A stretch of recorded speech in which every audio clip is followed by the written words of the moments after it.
नमस्कार दोस्तों। टिएनसिंग health care channel में आपका स्वागत है। आज हम बात करेंगे एक बेहद आम लेकिन गंभीर समस्या के बारे में जिसका नाम है अपेंडिसाइटिस। इसमें हम इसके कारण, लक्षण, डायग्नोसिस के तरीके और इलाज के बारे में विस्तार से चर्चा करेंगे। ये जानकारी आपके लिए जीवन बचाने वाली भी हो सकती है क्योंकि अपेंडिसाइटिस का समय पर पता लगाना और इलाज करना बेहद ज़रूरी है। तो आइए शुरू करते हैं। अपेंडिसाइटिस क्या है? साथियों, वीडियो को पूरा देखें। इसमें ऐसी बातें बताई गई है जिसका आप एपेंडिसाइटिस में राहत पा सकते हैं अथवा ऐसा सकते हैं। सबसे पहले ये समझते हैं कि अपेंडिसाइटिस क्या होता है। हमारे पेट के निचले हिस्से में आंतों का एक छोटा सा हिस्सा होता है जिसे अपेंडिक्स कहा जाता है। ये अंग पेट के दाईं ओर होता है और आकार में एक छोटी पतली ट्यूब जैसा होता है। अपेंडिक्स का सटीक कार्य क्या है, यह अभी भी चिकित्सा विज्ञान में पूरी तरह से स्पष्ट नहीं है, लेकिन माना जाता है कि यह इम्यून सिस्टम से जुड़ा होता है।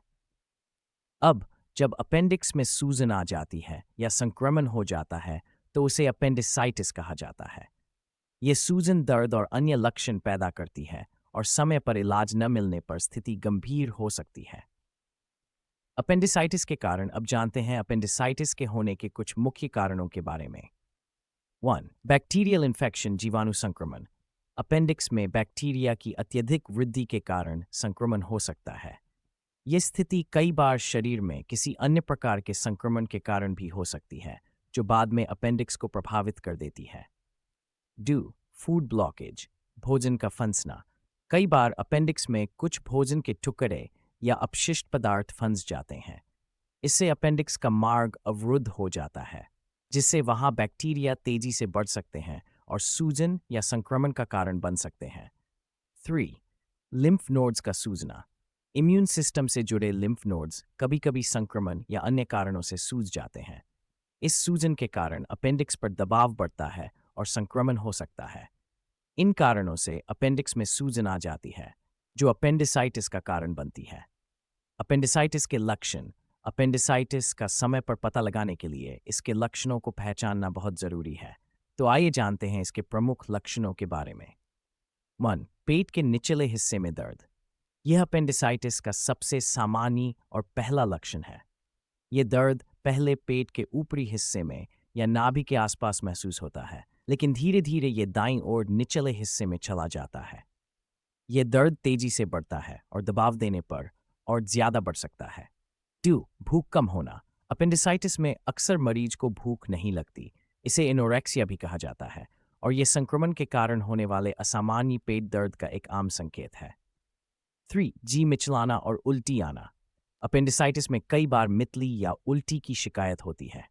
जब दर्द बढ़ता है तो ये लक्षण भी और ज्यादा महसूस होते हैं।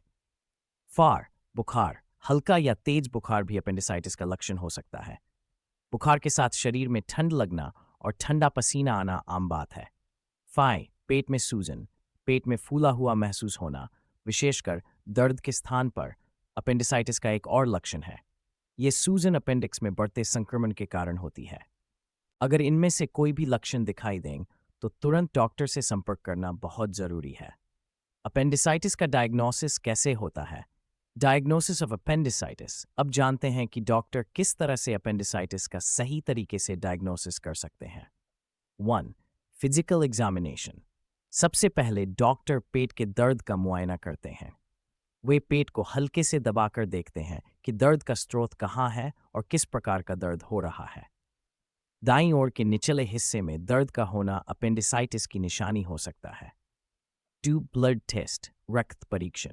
ब्लड टेस्ट के जरिए शरीर में संक्रमण का पता लगाया जाता है। अगर ब्लड टेस्ट में व्हाइट ब्लड सेल्स की संख्या बढ़ी हुई मिले तो यह अपेंडिसाइटिस का संकेत हो सकता है। 3. अल्ट्रासाउंड या सीटी स्कैन। अल्ट्रासाउंड और सीटी स्कैन अपेंडिक्स में सूजन या संक्रमण को पहचानने में मददगार होते हैं। ये टेस्ट दर्द के सही कारण को समझने में मदद करते हैं और ये देखने में भी कि अपेंडिक्स में कितना संक्रमण है। डायग्नोसिस सही समय पर हो जाए तो इलाज आसान हो जाता है और मरीज का ठीक होना जल्दी संभव होता है। अपेंडिसाइटिस का इलाज, ट्रीटमेंट फॉर अपेंडिसाइटिस। आइए अब जानते हैं अपेंडिसाइटिस के इलाज के बारे में विस्तार से। 1. एंटीबायोटिक्स। अगर अपेंडिसाइटिस की स्थिति हल्की हो तो डॉक्टर एंटीबायोटिक्स की मदद से संक्रमण को कम करने की कोशिश कर सकते हैं। एंटीबायोटिक्स शरीर में बैक्टीरिया के संक्रमण को रोकते हैं, लेकिन यह इलाज केवल हल्के मामलों में ही कारगर होता है। Surgery appendectomy. अगर अपेंडिक्स में गंभीर सूजन या संक्रमण हो तो सर्जरी ही इसका सबसे बेहतर उपाय है। इस सर्जरी को एपेंडेक्टोमी कहते हैं, जिसमें अपेंडिक्स को पूरी तरह से निकाल दिया जाता है। यह प्रक्रिया इसलिए जरूरी होती है ताकि संक्रमण शरीर में और न फैले। 3. Laparoscopic surgery. लेप्रोस्कोपिक सर्जरी एक आधुनिक तकनीक है जिसमें छोटे छोटे छेद करके अपेंडिक्स को हटाया जाता है। इसमें रिकवरी जल्दी होती है और मरीज को ज्यादा दर्द भी नहीं होता। इसे मिनिमल इन्वेसिव सर्जरी भी कहा जाता है। अगर अपेंडिसाइटिस का समय पर इलाज किया जाए तो अपेंडिक्स फट सकता है, जिससे पेट में संक्रमण और सूजन फैल सकती है। यह स्थिति जीवन के लिए खतरा भी बन सकती है, इसलिए अपेंडिसाइटिस के लक्षण दिखने पर तुरंत डॉक्टर से परामर्श लेना जरूरी है। तो दोस्तों, ये थी जानकारी अपेंडिसाइटिस के बारे में, इसके कारण, लक्षण, डायग्नोसिस और इलाज के तरीके। उम्मीद है कि ये जानकारी आपके लिए उपयोगी रही होगी। अगर ये वीडियो आपको पसंद आया हो तो इसे लाइक और शेयर करना ना भूलें। और अगर आप हमारे चैनल पर नए हैं तो सब्सक्राइब जरूर करें ताकि ऐसी ही स्वास्थ्य संबंधी जानकारियां आपको मिलती रहें। धन्यवाद। Be happy, be alive.